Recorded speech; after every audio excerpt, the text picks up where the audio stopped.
Thank you for supporting our channel. Thank you for supporting Wizan. Please like, subscribe, comment, and hit the notification bell for any future videos. Today's podcast is two really wonderful Afghanistan students that I have grown to love and adore over the years. Mohammed Kheha and Najib Husseini.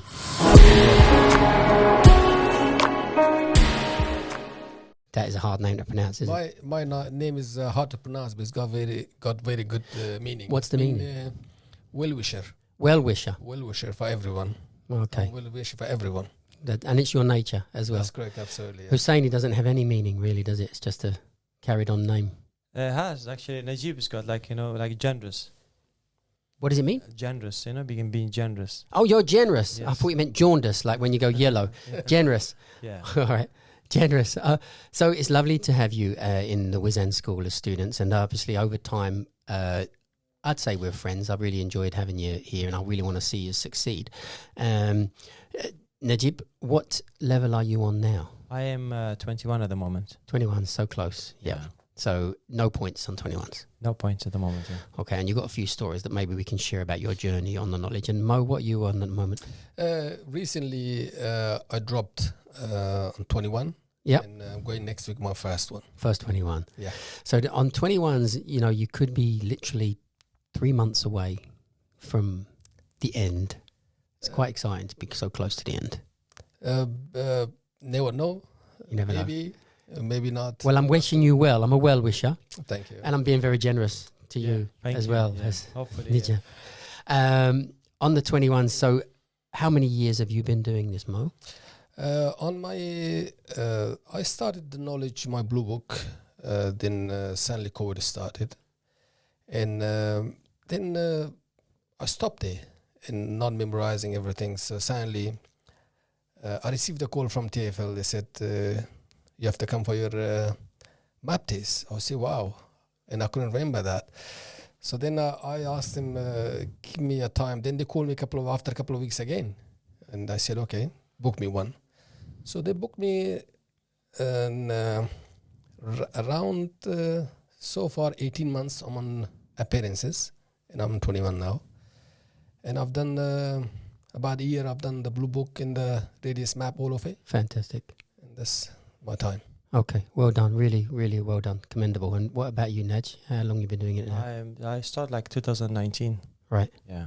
So you're coming up 3 years? Yeah. And you're on 21s? Yeah, 3.5. Yeah. Okay, so that's amazing. And how have you found the appearances? You found that they've been fair? You're happy with everything, how it's gone? Or you got any grievances? To be honest, I don't know what to say. Is kind of part of game when you come to this game. Is you have to work hard anyway. Whatever is given to you, the examiner, you have to work as much as you can. But sometimes you lack as well. When you go there, the things you never been asking you, and then sometimes you go, they're asking you to see the line straight away. Yeah. We spoke about this yesterday in the school about the fact that imagine how hard it would be for me, for example, if I moved from here and I went to live in Karachi, for example, in Pakistan, and I wanted to become a taxi driver there, and I then need to learn the language, and then need to learn the names of the roads, and I also need to learn to be the standard that we've learned to be in terms of the knowledge of how we get from A to B and the names of all the restaurants, all in a language that's not my first language. How incredibly amazing the achievement would be to do that. And you guys have just done that. Yeah, it is actually. You're right. You made a good point. When we go sometimes to appearance, the examiners, some of the examiners, I can't mention the name, but they they pick up, when we call the runs and then pick up, the words we're saying. Yeah. So you can't understand the accents. Yeah. And sometimes even we find the points, and then even as hard to pronounce is the French language. So we're involved with different, language. And it's hard to pronounce some of them, so you can't remember even. Oh, the English language, I found that the English language, although lots of people speak it, from my experience of languages, I don't think the English language is actually very simple to learn, especially the written part. And the classic word for this as an example is the word enough. Yeah. The word enough in English is spelled E-N-O-U-G-H. It makes no sense whatsoever to anyone what's going on. Whereas my Turkish that I'm learning in Turkish is very frank. The way it's spelt is the way it's said. So if you can, when you read the words, you have a very, very good idea of how it's said. I don't know what it's like in Pashtun or Farsi, but it's a different altogether. In Afghanistan, 99% of population are Muslim. Yeah. We had a few Sikh from Afghani Sikhs, which now they are most of them run away. Yeah. Yeah. And a few of them left, a few of them left. They are going out as well. They're leaving the country, which is very painful. And they are very lovely people, very hardworking people. Yeah. In our country at the moment, especially Taliban took over, minorities, they are under threat. And if you don't speak Pashto, believe it or not, you're in trouble. You're in trouble. And the situation is very bad. People, they don't understand in here. Whatever they see in media, in TV, it's nothing. Yeah. They are not really showing exactly what is going on. So in Afghanistan, the other religion and minorities, they don't have life in there. Yeah, nothing at all. Nothing at all. How did you come to be here in England?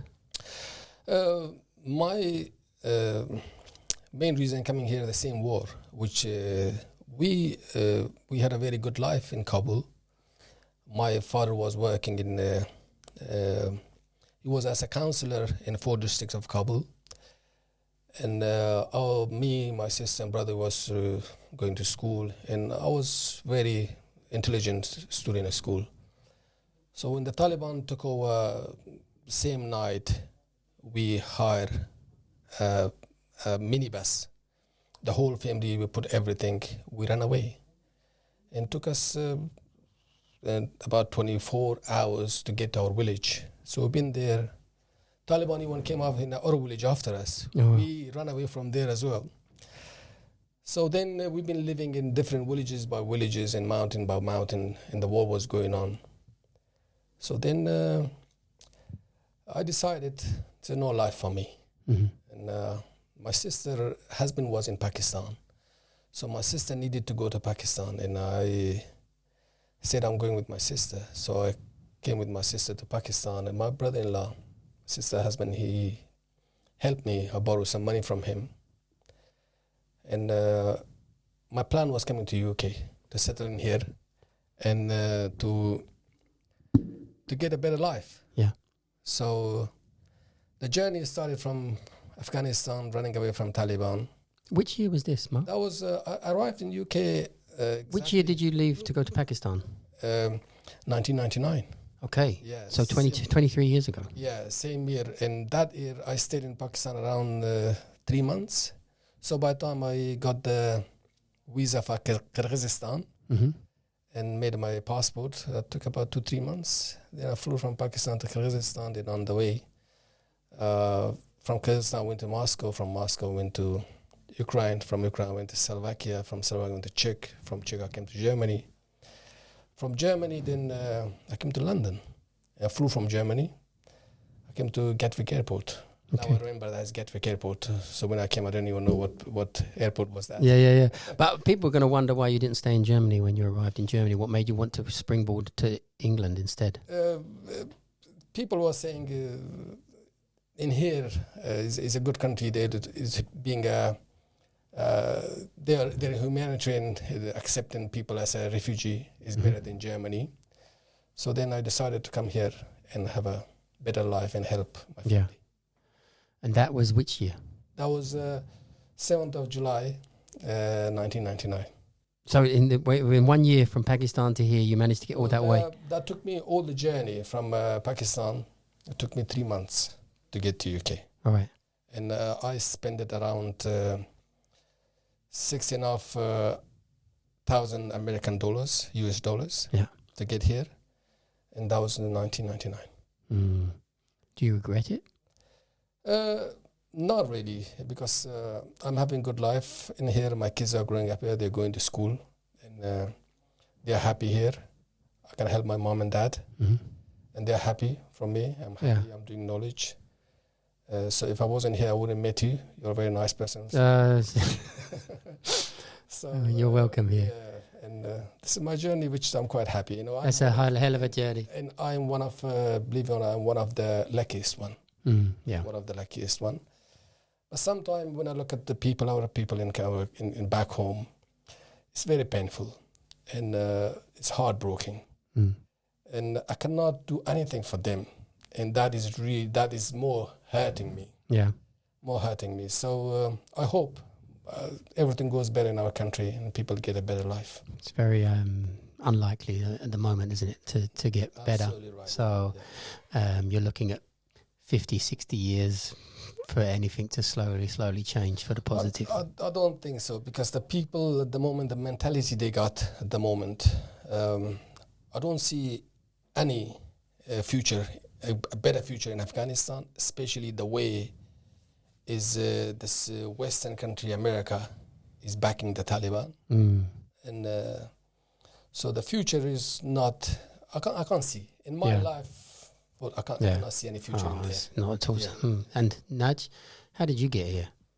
Well, I came same journey. Most Afghan people like that, Really? So, yeah. So I asked Ned the other day how he got here. He said, I got on a plane and just flew here. Oh yeah. Same as him. Same journey almost. Yeah. So did you go to Pakistan and come through several countries? Pakistan. From Pakistan went to Iran. From Iran went to Turkey. Well, the last moment we did, we lived in Afghanistan because too much pressure on us, and the situation came, very bad and bad. My older brother's been captured by Taliban. He's broken his arm, and he left earlier than us. And he's gonna go for a few months in Moscow and come back. You see how it goes. Then it's getting worse. He said, "Don't come back. You stay there." And he was there, and then he moved from there, same as him, came to the Europe, and then from Europe all the way come back to UK. Yeah. So why was this route? Why did they follow a route going to Moscow? It seems to be because this step either way you go to Iran and Pakistan, or you go to Moscow. Okay, That's as a stop off. Yeah, to come out from Afghanistan. That's the routes. Yeah. And then my younger brother he's been kidnapped as well for 21 days. So because we had a good life as well, and my dad was at the manufacturers back home, he got a lot of 10, 15 people work for him. We were very young, brothers, sisters, go to school and stuff. And the situation getting bad and worse and worse. We used to live in Kabul, we lived there. And then as Taliban's, we heard of Taliban's coming, my dad was kind of happy. He said, okay, he's getting better life, and, situation going to be better. When they, almost close to the approach to the city, getting worse, killing, chopping, he said, no, that's not right people.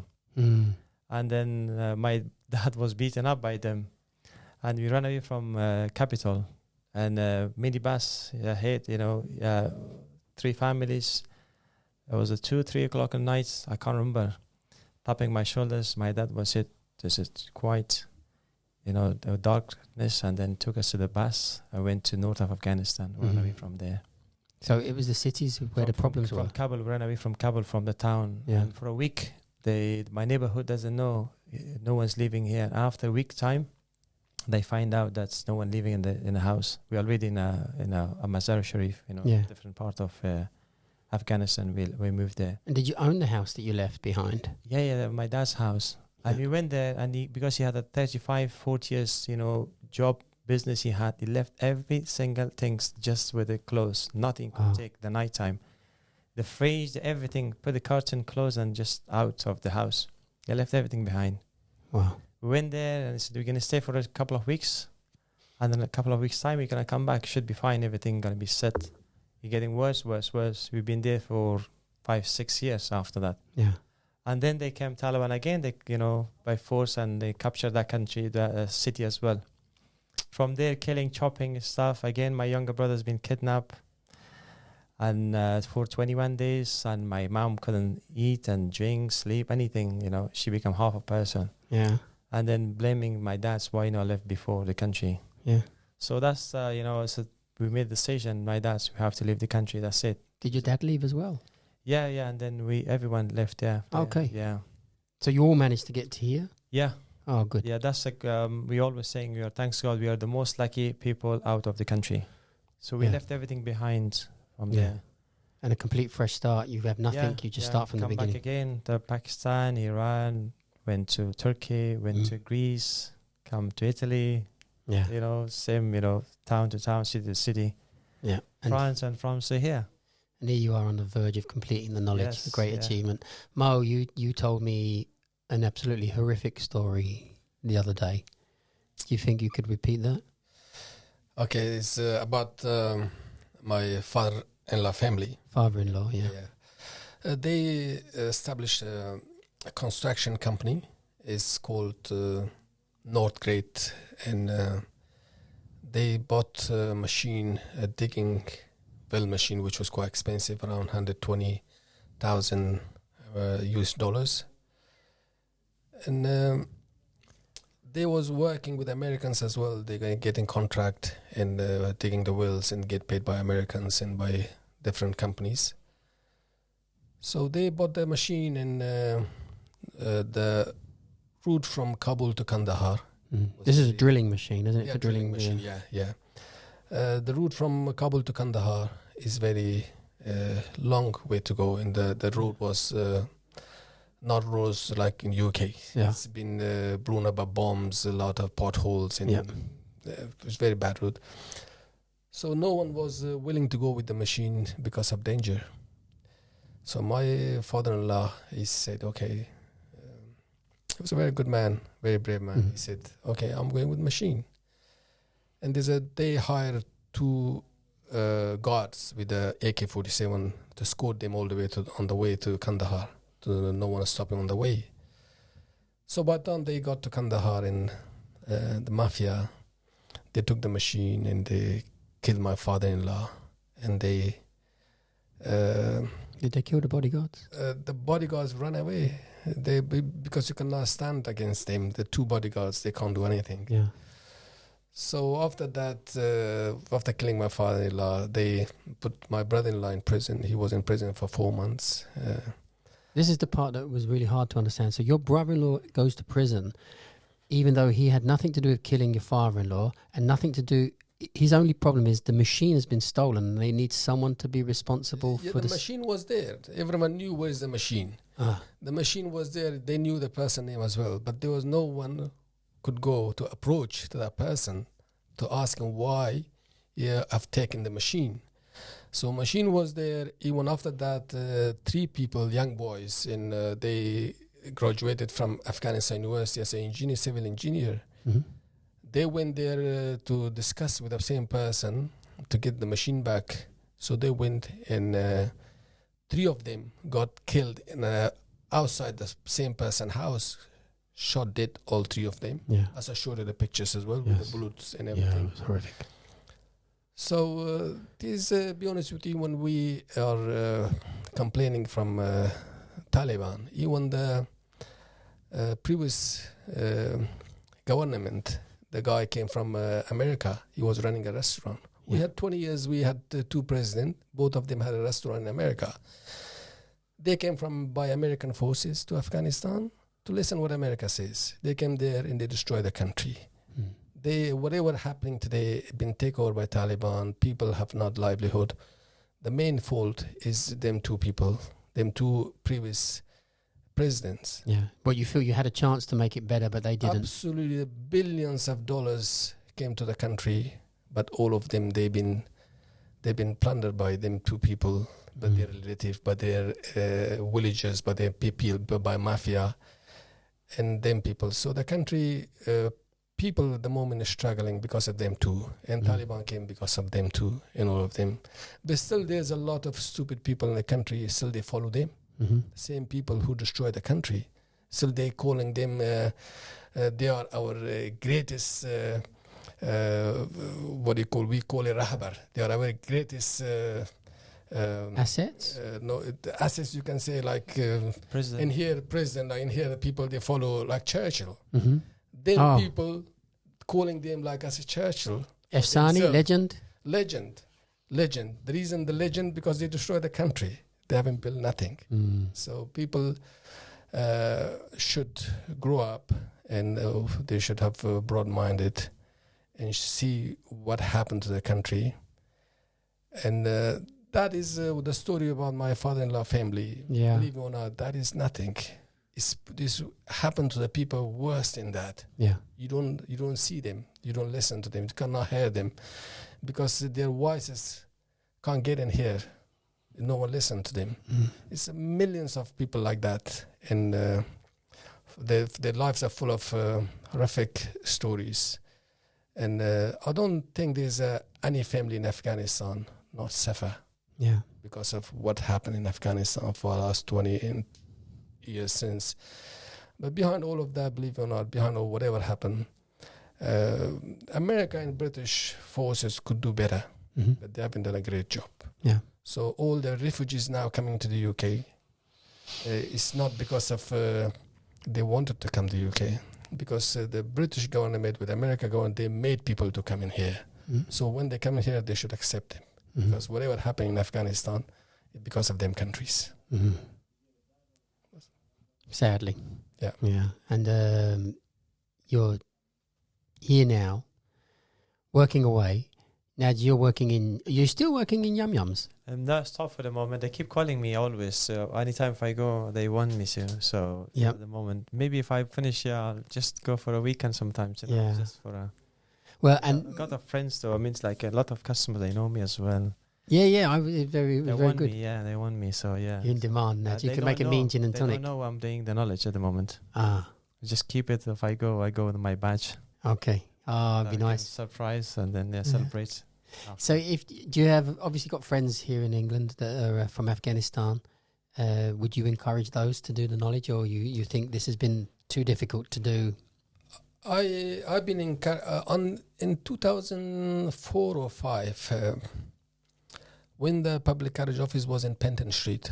I went there to get a form to do the knowledge. When I went there, I queued on reception, and then when my turn came, they asked me. I told them I want to do a black cap knowledge. Can I have the form? When they look at me, they say, obviously, I'm foreigner. They look at me, do you have a British passport? First question they ask me, I say, no, I don't have. At that time, I had a 4-year visa. Then they said to me, you can't do it. So then I walk after the place. That was in 2004 or 5. I can't remember exactly there. And that's it. Then I carry on doing my mini cabbing, was busy with my life. Well, one night I picked someone. I used to work in Harwood cars by Harwood Station. I picked an Englishman. He sat in front. He was living in Raynham. Then he was a black cab driver. And he said to me, why are you not doing the knowledge? You're wasting your time in here. And you are from ethnic minority. They need you. You have to come do the knowledge. That was the first English person which really encouraged me. So when I listened to that person, then I was thinking, yeah, I can do that. I know London. Let's try. Give it a go. Then next day, then I call Ahmed, my friend. I said, listen, let's do it. He said, yeah, I'm doing it. So we applied online and we got the form, everything we filled in. And now I'm here. Yeah. I started the knowledge because of one very nice English person. I cannot remember his name. From Harold Wood? From Raynham. Oh, from Raynham, who was already a taxi driver? Yeah, he was a black cab driver and I was a mini cab, working in Harwood Station, by Harwood Station, yeah. So he said to me, do the knowledge. Don't waste your time. And that person really encouraged me. And since I started the knowledge, every single person which I know from my country, I encouraged him. I told him, come, I help you. I will guide you. I'll show you what's the easiest way, the quickest way. But what you have to do, you have to work hard. And I've been encouraging every single person. And I think a few people is already bought a book from you. Yeah. Well, I noticed the number of Afghanis doing the knowledge is quite high in relation to the percentage of the population that's Afghani. So there are quite a few of you. I mean, there's a lot that have been through the school already in the past. Yeah. I've got several Afghanistan cab drivers out there that have come through over the years. And they had some amazing stories. I mean, they'd come over from the lorries, in the back of the lorries from Calais, in the freezer trucks and stuff like that, which is amazing. Naj, so you're doing the same, encouraging people, but your journey, how did you come about to start the knowledge? Well, I was working my previous job and then the customer as well. What was the previous job? That means as a bartender. Oh, you still, in Yum Yums? Yeah. So you've always worked in Yum Yums as the bartender? Yes. And then, there's a customer come always, I said, he was studying. I said, how was the study? He said, I was hearing my cousin was doing at that time as well. And he was just about to finish as well. He's saying good about things, stuff. And I said, I'm just almost finishing. And disappeared after for some times. He came back again. He was so happy. He said, I'm happy. And then, I said, I don't know how to do it. He said, hey, man, just start it. This is the way. Yeah. He showed me. So your cousin had already done it? My cousin was just about to finish that time, yeah. What's his name? Atta. Do I know him? Yeah, I think so, yes. Yeah. I'm sure, yeah. He was doing his Wizan as well. Yeah, I think I do. He was there with his friend as well. Because they had experience of the knowledge of London already. Yeah. Or they are like over 10 years drivers in London. Yeah. So me, home and work, that's it.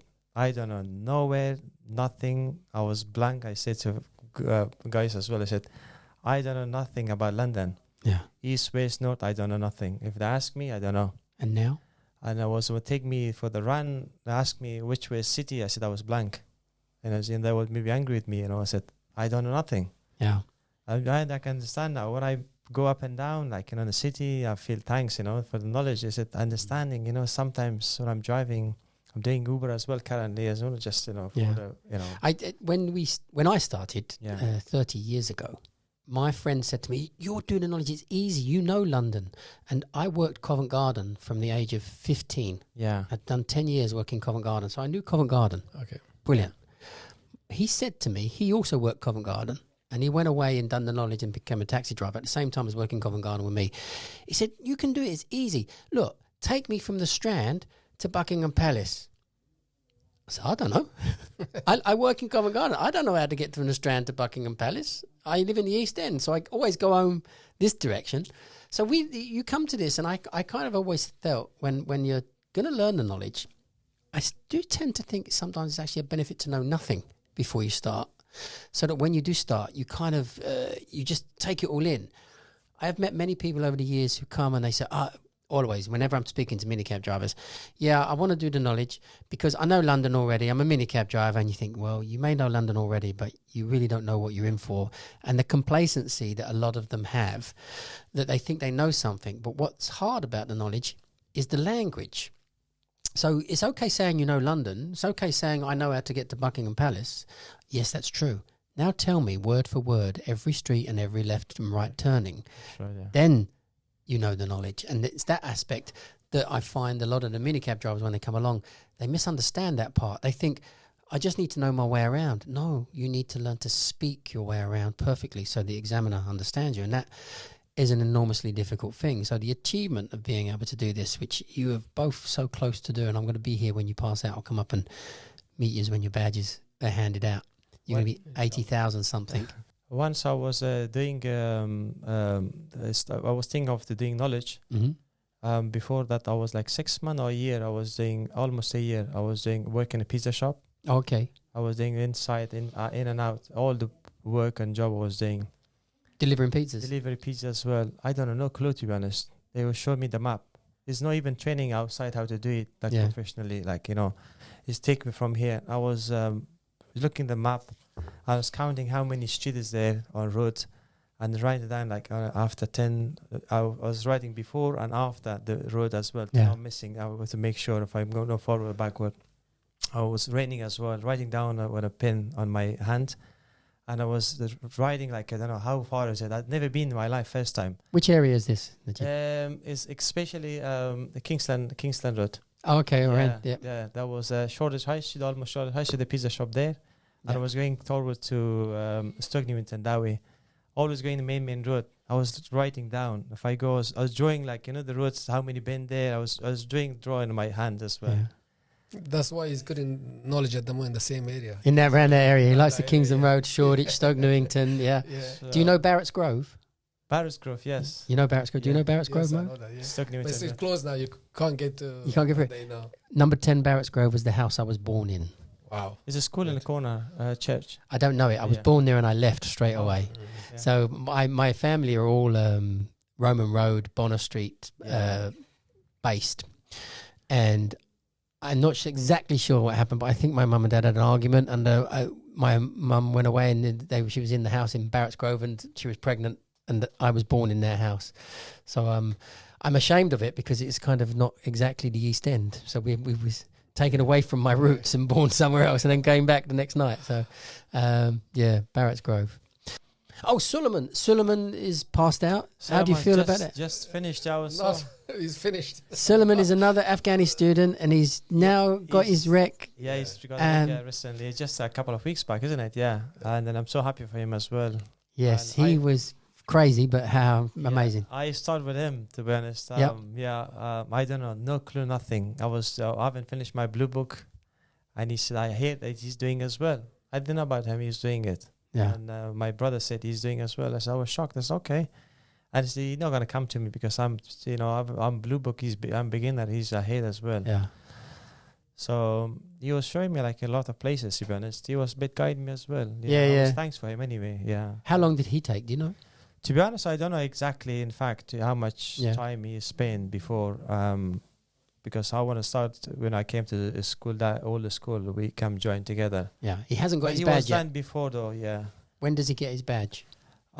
He just last week he finished last week. Yeah, He's got his badge? No, he got his rec. He's got rec. Last week, yeah, last week. So he's going to get his badge in maybe 5, 6, 7 weeks. Yeah, probably, yeah. You both have young families, Yeah. so it's quite hard. You have a daughter? Yeah. And you have two daughters? I have 5 children. You're joking, Mo. I didn't know. Mo has 5 children. I have from 5 different women? I've got one woman. I love her. Yeah. She's a very good woman. She look after my family, my kids, everyone. She's a hardworking woman. And I got married in 2004. She came to this country 2007. And I've got 5 kids. My daughter, she's 17. She's in Mayfield School, 6th form. She's at the moment doing a science. She wants to become a doctor in here. Wonderful. And my son, he's same school, and he's an intelligent boy as well. He supports Man City. It's a Manchester City Yeah, support. and my other son, he crazy of football. He's 8 years old, and he's a very clever, intelligent boy. And every month, believe it or not, he gets certificate with a medal from the school. Mm. And he support West Ham. Well, he's a good, loyal local boy. At least he has the right idea. Yeah. So always they're arguing Yeah. at home. When West Ham loses, they're arguing. Yeah. So I tell my oldest son, you are a glory hunter. Yeah, absolutely. Man Absolutely. City. So West Ham is our local club. So we should support our locals. And I've got a disabled daughter. She born with a lot of problem. She's about 10 years old. I've got a baby. She's 9 months now. Oh, man. Yeah. Yeah. Very busy family, hardworking family, and I'm busy as well doing knowledge. Yeah. So everyone's busy in their life. Everyone's happy. Oh, wow. 5 kids. And Naji's the smart one. You have one daughter? That's the one, at the moment, yeah. At the moment, you're going to have more. We'll see, after knowledge. Oh, dear. Children are hard work. Mo's a crazy man. 5 children? My goodness. What's going on? Yeah. Those days are over, Mo. No one has 5 children anymore. You're a lucky man. It's lovely to have a lot of children, but my goodness, 1 child is hard. 2 children is probably as good as it gets, and beyond that is just insanity. I don't know how the energy you need to keep. My mom and dad, we are 12 brothers and sisters back home. 12 from one mom and dad. And 5 is I know. I can agree with that. Was it 12 of your mum and 12 of your dad? So it was 24 aunts and uncles? 12 altogether. Okay. Sister and Because brothers. my family was a little larger, funny enough. My mum and my dad is 11 brothers and sisters, and my mum is 9, I think. So we're 20. I think I have 20 blood Okay, aunts and uncles, not including the ones they I'm married. not talking about that. I'm just myself. We are You're 12. 12. Oh, That's- you are part of a 12 family, not your Yes. mum and dad's family. Yeah, that's what You've I'm got forget- 12 brothers and sisters. Yeah, Your 12 mum had 12 children. 12 children, yeah. My, Yeah, so Goodness. compared to 12, 5 is very small family. it is very, well, it's 50% reduction immediately. What did you have, Nat? We are 7 brothers and 6 sisters. Yeah, 13. 13. We are the highest number on our relatives. So already they got football. You got, you could play. And one spare one, two Yeah. spare one to play. You got subs. Yeah. Really, you're 13 and you're 12. Yeah. Oh my goodness. Because the thing is, those days there's no TV much. There's No TV, yeah, but you still no phone. That's no excuse. There's no TV, but we still don't have to have a baby. Would you fancy having a baby? There's no television. Oh dear. So I imagine as well there's television now in Afghanistan. It's all nice and No, there's television. You can't see nothing. the They stopped everything. All the music. music, serials. You cannot watch anything. The only thing you can watch, you might see a few mullahs with the big turban. Yeah. They come here, will give you some advice. But you don't have a bread to eat. Mm. You have to listen to the advice. Yeah. That's what they're going to tell you. They try to wash your brain slowly. Different way. Yeah, you did That's all, mention yeah. about buying bread the other day. You go to any bakery. Mm-hmm. Spoke to my mom recently, and she said to me, it's very, very painful when I go there to buy a bread. And he said, in front of every single bakery, there's hundreds of people sitting there. And when you go by, and all of them raise their hand to help me give me a bread. They don't want any any biryani or kebab or anything. They want just a piece of Piece of bread to eat. And that's it. Yeah, it's a dire Sad, dire isn't it? Yeah, situation. sad, Yeah. Very sad. Well, hopefully things are much better for you here. Hopefully. Well, they are much better for you here, and hopefully you're going to be passing out very, very soon, driving cabs, being a credit to the licensed London taxi trade. I'm really, really pleased that I have met you and began to know you and become friends. It's been a pleasure for me, and it's going to be a great pleasure to see you with badges, really. Thank you, Dean. And believe it or not, always we boys, especially we Afghani boys, we admire you. Whatever you created in here, you built this school, and the environment which you provided, everything in here for us, is amazing. And without you, we wouldn't be able to finish this. So Far we are serious. It's not because you're sitting in front of me. Yeah, I think maybe. You always admire you for that. You're a Thank you. gentleman. Yeah. Well, thank you. We mentioned to boys as well. I said, especially when it's my partner, and I say to them as well, I think we are the most lucky students in London. We have this kind of we like a home. Mhm. We have a toilet. We have a kitchen. It's like a home. Yeah. Anytime you go, anytime you come, no one say to you anything or pick on you, say something to you, or disrespect anything. Everything there, no one's can do that one. Honestly, is I don't think we are the most lucky. And say thanks to Dean always. So honestly, thanks to Thank you, Dean. Ned. This opportunity we have. I'm busy. I can't do my study. I'm not worried, and it's not gonna go nighttime. This My, is the just only. I cover some part of my study. Yeah. This is the only school, Dean, which will suit for everyone. Mm. Anyone who work during the day, they can come at night. If you work at night, you can come during the day. There's no excuse. This is the only place which you can come anytime. Yeah. And Well, with study. 24 hours a day, it's been Yeah, lovely you can study in here, advantage so- to have. It's good. Well, Very good. I love you both. It's been Thank you. lovely talking to you both. And I know there's 100,000 other stories that I'd love to listen to and tell. The main aim of this really is to just show other Afghanis in London, if they're watching this video, that you too can do the knowledge, and that the knowledge is a great achievement. It's an incredible achievement, even more so, as I said, because of the fact this is not your first language, and this is not your first city. And London, by city standards, London is a very big, sprawling city. I mean, it's difficult city to learn, but it's a wonderful city, and it's a wonderful city to work in. And as taxi drivers, are you going to be a real honor to have you working in it? I remember, Dean, I was long time ago. I dropped someone in London. I told you I used to work in Essex, Romford, in Harrowwood. That was Brentwood, that area. So I picked someone. I dropped him somewhere in London. I can't remember where. So one of my friends called me, and I was start talking to him. So I've been driving for 10-15 minutes. I end up exactly same place at traffic light, which I was 10-15 minutes ago. I told him, please go.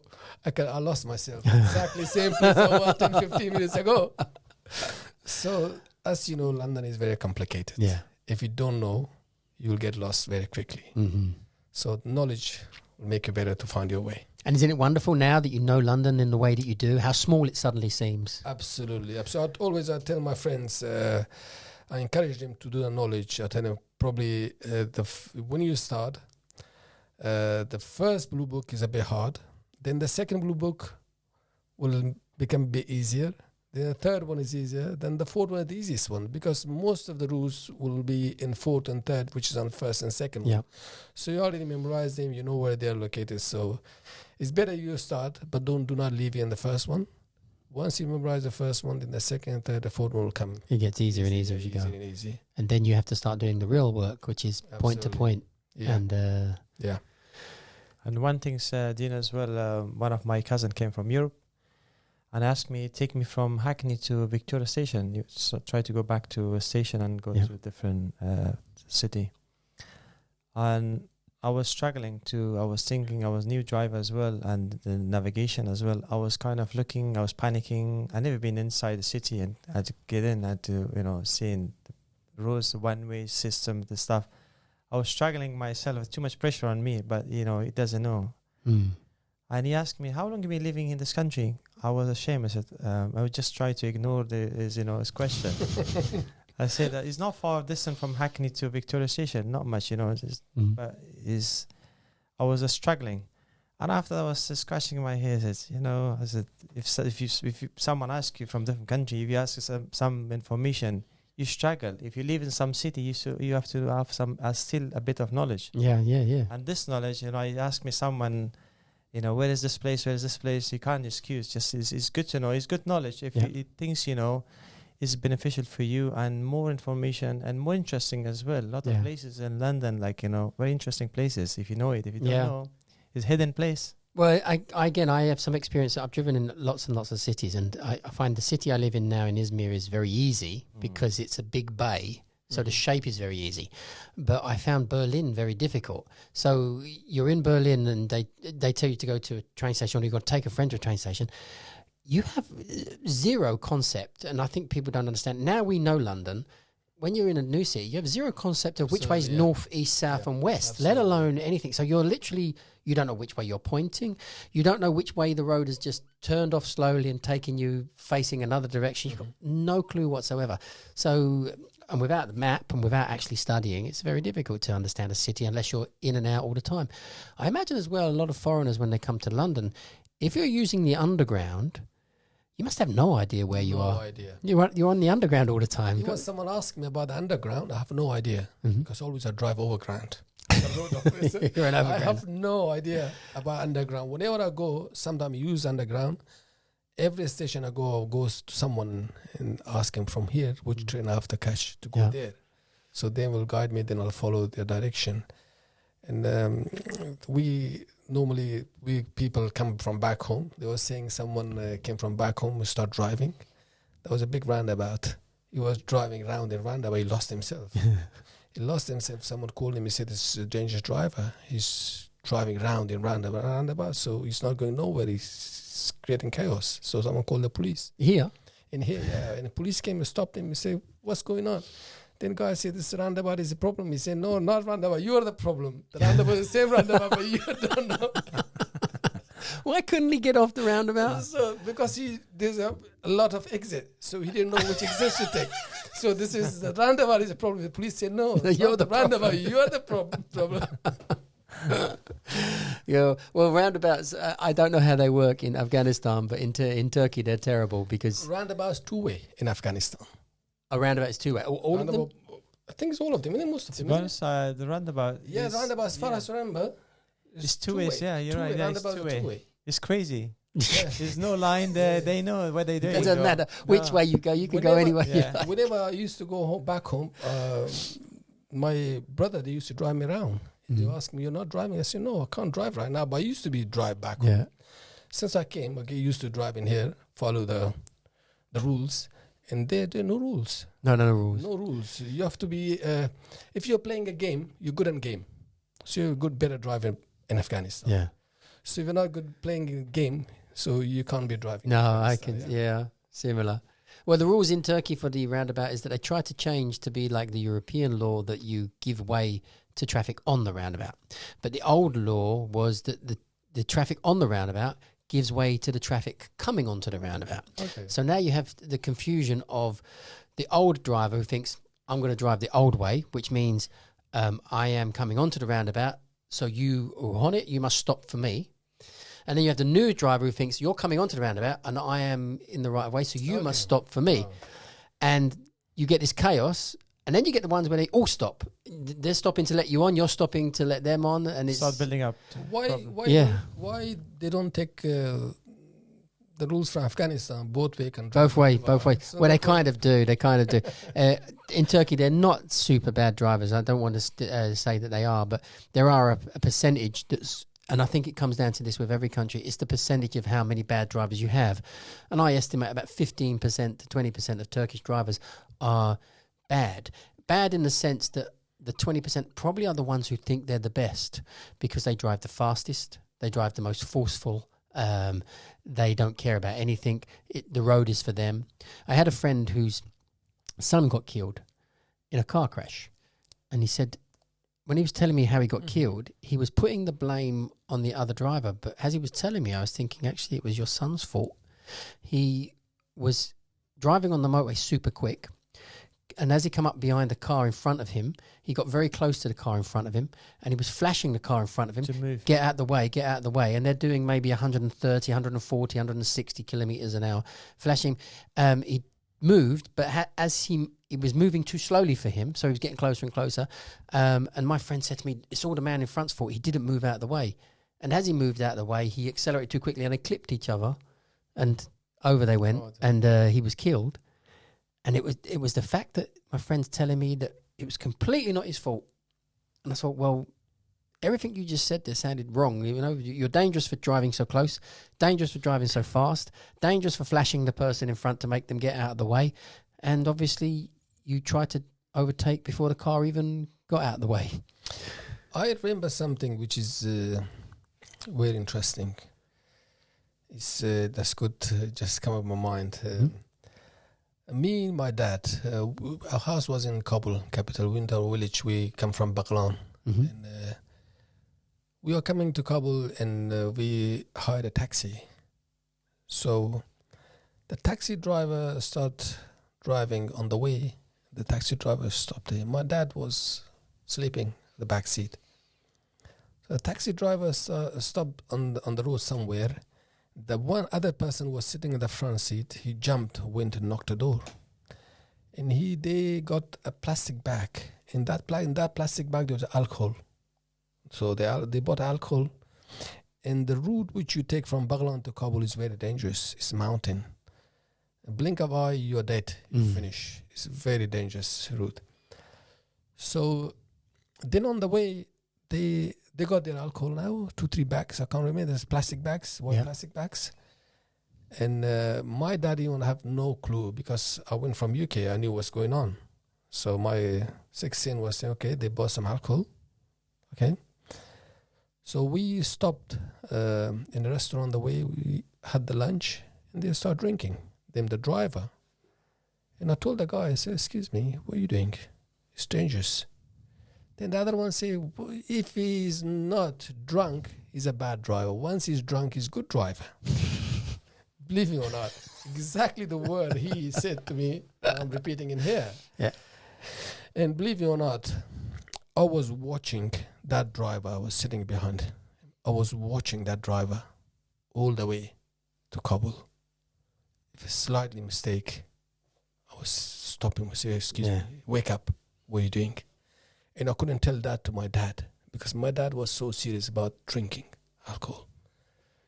So I kept that with myself. So your dad didn't know they'd had a drink? No. Believe it or not, if he knew, he would have smashed the driver. Mm. Smash the driver because it's no good. Mm. Obviously, in country which is alcohol is prohibited, Mm-hmm. selling is prohibited, drink is prohibited, and especially Driving and the driving. And Exactly. there's no law, rules and regulation on the Yeah. rule. And the way we are coming is very people who know that from Baghlan coming to Kabul is a Salang Pass. It says is a mountain. Yeah. You got to 3-4 hours. You have to drive from mountain side of mountain. You look below, is hundreds of meters. Yeah, straight down. Once you're there, you're finished. You're dead. So for 4 or 5 hours, I was watching that driver, and anything. Luckily, so we safe arrived in Kabul. And believe me, I didn't say nothing to my dad because he would get very So upset. did he drive better when he was drunk? Believe it or not, I was not looking to his driving. I was looking to him to keep eye on him to any silly mistake. Yeah. Because I passed my license in here in UK. I've been driving in here, UK as a mini cab driver, everything. So I knew how to drive and how to. Then the way he started, then it's really worrying for me. It's frightening me. I said no, I have to keep. When my was this? license. That was, I think, around 2015, 16. Oh, okay. So this is something you like that. taking a trip back to Afghanistan absolutely, and then yeah, coming back yeah, here, yeah. And when did you get your British passport? I got my British passport in 2008. Okay. And you, Naj, when did you get Yeah, it? 2013. Yeah. Okay. So you're a young Brit. Yeah. No. But they're really making it hard for the people. I mean, when I applied for my British passport, I paid £750 Mm-hmm. to get the passport. But now, if you want to apply for a normal visa, you have to pay £5,000-6,000. Yes. If you are a working person, if you got 2 kids, your wife and yourself, 4 people, you have to pay about 25,000 to get the visa in this country. Yep. It's impossible. It's just Well, this brings me on to my own circumstances because a lot of people feel that it's very, very easy to just come to England and that we need to stop immigration, and it's not that that the government needs to change the rules. But it seems to me that the most immigration here that the people are worried about is actually the illegal immigration, where people get into the country illegally. If you try to come to this country legally, it's almost impossible because of the money it costs, the documents you need to supply. It's hard to get. Yeah. No, I'm not talking about that visa you apply back home. I'm talking about here. When you're here. When you're here, you're already here. They give you your settlement, but Yeah. you, after 10 years you're living in here, Yeah. you want to apply for a visa for a British passport for your child, or British passport for your wife or for yourself. Yeah. You have to pay thousands of pounds, even you don't have it, that Yeah. money. You have to borrow from someone, or you have to use your credit card, or that will break your bank account, that will cost you leg and arm to get that visa. But my wife is Turkish, and we were married in 2012. My wife doesn't have a British passport, and she was also refused twice. They refused a visa. It took me lawyers and complications. We have 2 children that have British passports, but my wife, I ended up deciding to get her a 10-year visitor visa, tourist visa. That was the simplest way to get in and out of the country. She wants a British passport. But to get the British passport, we have to live here full time. And I don't particularly like living here full time. I'd rather live there. So she has a residence visa, which she gets every 2 years, that I have to reapply for. And every time it reapplied for us, it costs us about £6,000 to apply for, get the documents, and be refused. We got refused 1 year, and the guy who had obviously read our documents, he said he just doesn't believe anything. I'd sent pictures of our wedding and pictures of our holidays and pictures of our children and pictures of our bank accounts, and he said, I just don't believe you're going to be able to afford to keep your wife if you were living in this country. And I'd sent him my business details and everything. So we were refused pretty much for no reason whatsoever. It was very strict though. Yeah, what I had to do was I was the director of a limited company and not on wages. I had to put myself on wages on income Okay. to show that I got paid wages and then reapply, which basically was costing me more and more money. But once they saw that I had an income, it was okay. Even though I owned the company that was paying me now, I also showed them that the company's assets and everything else beforehand. No, I wasn't getting paid anything. I needed to have a wage, even though my accountant showed them the dividends that I would be paid as a limited company. So it was absurdly difficult for the fact that this is actually my wife. And the reason it's become difficult is obviously people were doing the fake weddings and everything else. So they up the ante but what they stop people who are genuinely like myself, married to a woman that I love and can't get here. Sometime in this country, instead of making some easier life for the people, sometimes they're making harder. Where I live, exactly opposite my door, they put a camera, school timing camera, which in restriction, 8:45 to 9:45. So then every time, believe it or not, when I used to work and do the knowledge, when I go home, my daughter, I told you I got a disabled daughter, she wakes up 4 or 3 in the morning. I have to wake her up, sit with her, and most of the time in the morning I got a headache. Most of the time I live on painkillers. So they put a camera, 3-4 cameras, different angles. Believe it or not, by the time I realize, and sometime on the way I realize, I went through cameras. Exactly when I come out of my house, you can see the camera front of my door. So I received about 10, 11 tickets, something like that. I appealed against that tickets. They did not accept it. I re-appealed. They did not accept it. They give that ticket to bailiffs. And I contacted, regarding that, I contacted the Citizens Rights Bureau. I sent email, I complained to Redbridge Council. And I complained to our local MP. I had the proof. There I'm living. And exactly put opposite my door the camera. So luckily, nothing happened. Yeah. So then by the time the bailiff, I sorted out I paid more than £2,000 to get rid of them tickets because I was living there. And my son goes to that school. And my other kids, I have to go through them routes to go take them to school. And then by the time I realized I should not go them routes, it cost me more than £2,000. Council did not help me. Local MP did not help me. Didn't even reply to my emails. Forget about helping me. Didn't even reply to my emails. So sometimes they are making life harder and harder for the people. So many rules in this country. So many rules. I mean, we're not as bad as America just yet, but we are getting there. When I was traveling in America, there was a parking ticket you can get for not driving into the parking space. If you reversed into the parking space, so your car would be facing the opposite way, you get a ticket. And there's a sign up. And the ticket price was really funny. It would be like $271. It would say $271 fine for not driving into the parking space. Parking, so nice. So the man's going to come along and see your car's facing the opposite way. You didn't drive in, you reversed in, ticket. So they've decided that, someone's decided, it's a bright idea, that driving into the space is quicker, but obviously you still have to reverse out. So reversing out will be slow. Reversing into a space, perhaps people are not very good at it. It must be that in general, people can't reverse into space. But if they can't reverse into a space, they'll probably be just as bad at reversing out of a space. So correct, I can't see the ticket. Anyway, these are the crazy things that we have to live with. And now when you become cabbies, you'll find there's a few more advantages to the to driving, but you still, when you're mini cabbing, you have to watch out for so many things, don't you, for the mistakes that we can make driving. Bus lanes, for example. Always I've been driving as a minicab, but black cab drivers, they're really ignoring minicab drivers. When I become a black cab driver, believe me or not, I wouldn't be like others, a normal black cab driver, like. But they're not all the same, Mo. They're not all the same. Keep beeping. Even you cannot stop your car in a taxi rank when you're dropping in London.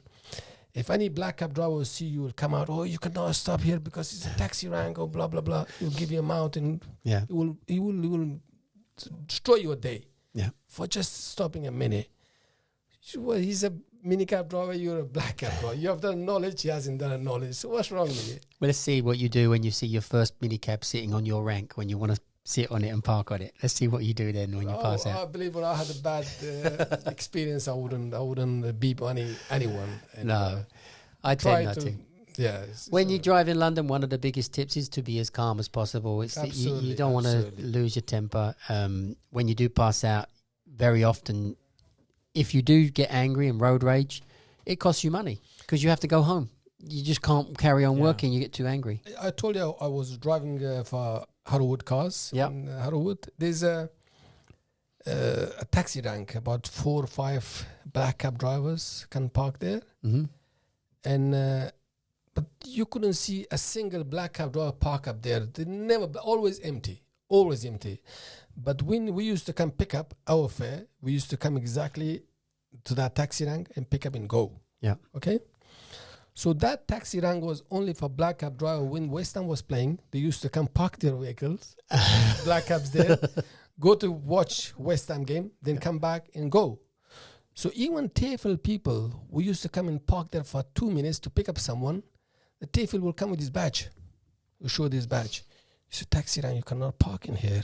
Excuse me, I work. See, this is the office. In front of my office, there's a taxi. And give us a space to come and pick up. This is our fare. Yeah. And there's no space for us, but there's an empty place for black cab drivers only to park there to go watch West Ham game. More power, you know. It's one of the perks. Not that I would want to go and watch West Ham because I'm a Millwall supporter, but, you know. We will want supporter. Yeah. We get along good, that's good. Well, yes. I mean, I am one of those, you have to support the team that is your locale rather than Manchester City and Liverpool and Manchester United. And, anyway, listen, we're going to finish now because it's been an hour and 5 minutes and it's been a lovely quick chat. Yeah. And I'd like to do one in the future when you've passed out. Absolutely. Yeah, we'll come back. Yeah, and we'll talk about fares and how you're finding it and how you like the job. Once you pass, Najib pass, I pass, we will have the same barbecue party. Okay, we'll have a big barbecue party. Yeah, wonderful. Najib will give us a barbecue party. Najib can do the bar, you can do the food, that's it. I'll do the Leave music. the bar for me then, you can do the eating. I'll do the eating, I'll definitely do the eating. I'm very good at that. Thank you guys, it's been wonderful. Thank you very much. Thanks so much.